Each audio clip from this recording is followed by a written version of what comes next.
According to the Center for Disease Control website, 35.7% of adults and 17% of children suffer from obesity in America. Many of us know of someone or have seen someone who has been or is still dealing with obesity. I personally have had multiple people in my family who have dealt with obesity. Obesity in America has become an epidemic. We need to be doing more to learn about the disease and to prevent it. I am now going to tell you about the causes of obesity, how obesity can be prevented, and what effects obesity has on not only our bodies, but our country and the healthcare system. There is no single cause for obesity, for it is too complex of a disease. Behavior and lifestyle are two of the many different causes of obesity. How much you eat and what you are eating plays a huge role in obesity. For example, when you're eating too many calories per day but not doing enough movement, you're eating more calories than you're using. Another thing is your lifestyle. Do you take the stairs or do you ride the elevator? Do you exercise every day? These simple choices can affect your chances of getting obesity. Genetics and your friends and family also play a big role. Genetics have been shown to play a big role in the development of obesity. If your parents are obese, the chances that you will be obese are higher. Another aspect is if your friends and family are walking around snacking on unhealthy, highly saturated snacks all day, you are more likely to as well. Now that we know some of the causes of obesity, let's look at some ways to prevent it. The easiest way to prevent obesity is by a healthy living regimen. Following an eating plan that is healthy is a huge role. Limit your intake of fatty, saturated foods, and make sure that you're taking in all the fruits, veggies, proteins, and other food groups that your doctor recommends. Watch your portion sizes as well. Make sure that you're eating only one portion of meat, and not 3 to say. Another way is to make sure you're keeping active. Aim to get at least 60 minutes of exercise in every day.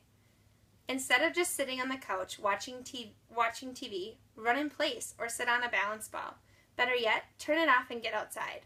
Being active is a great way to make yourself look and feel better. Hopefully, if we can start preventing obesity, we can lessen the effects that it has on our country and our bodies. Obesity affects so many different aspects in our lives. Our body may be the most apparent. Obesity can cause your body to have changes in its normal body function, develop abnormal blood clotting, heart enlargement, and the risk of becoming lethargic.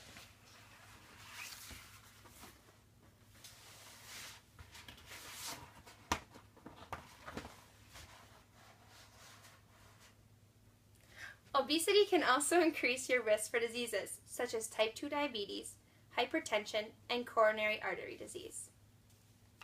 Not only does obesity have an effect on your body, but it also has an effect on our country and society for the cost of health care. According to the CDC, the estimated annual cost for health care in America for obesity is $147 billion, and the estimated cost for obese people per year was almost $1,500 more than the average American. Now let us recap all that we have talked about. Obesity in America has become an epidemic. We need to be doing more to learn about the disease and to prevent it. You've learned some of the causes for obesity, some ways for prevention, and the effects that obesity has not only on our bodies, but on our country's healthcare system as well. The following quote by Michael Pollan, writer of the book The Omnivore's Dilemma, A Natural History of 4 Meals, really seems to sum up exactly what it is I'm trying to say.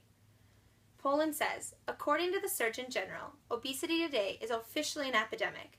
It is arguably the most pressing public health problem that we'll face, costing the healthcare system an estimated $90 billion a year. 3 of every 5 Americans are overweight. 1 of every 5 is obese. The disease, formerly known as adult-onset diabetes, has been renamed type 2 diabetes since it now occurs so frequently in children. A recent study in the Journal of the American Medical Association predicts that a child born in 2000 has a 1 in 3 chance of developing diabetes, and an African American's child chances are 2 in 5. Because of diabetes and all the other health problems that accompany obesity, today's children may turn out to be the first generation of Americans whose life expectancy will actually be shorter than that of their parents. The problem is not limited to America. The United Nations reported that in 2000, the number of people suffering from overnutrition, 1 billion, had officially surpassed the number suffering from malnutrition, 800 million.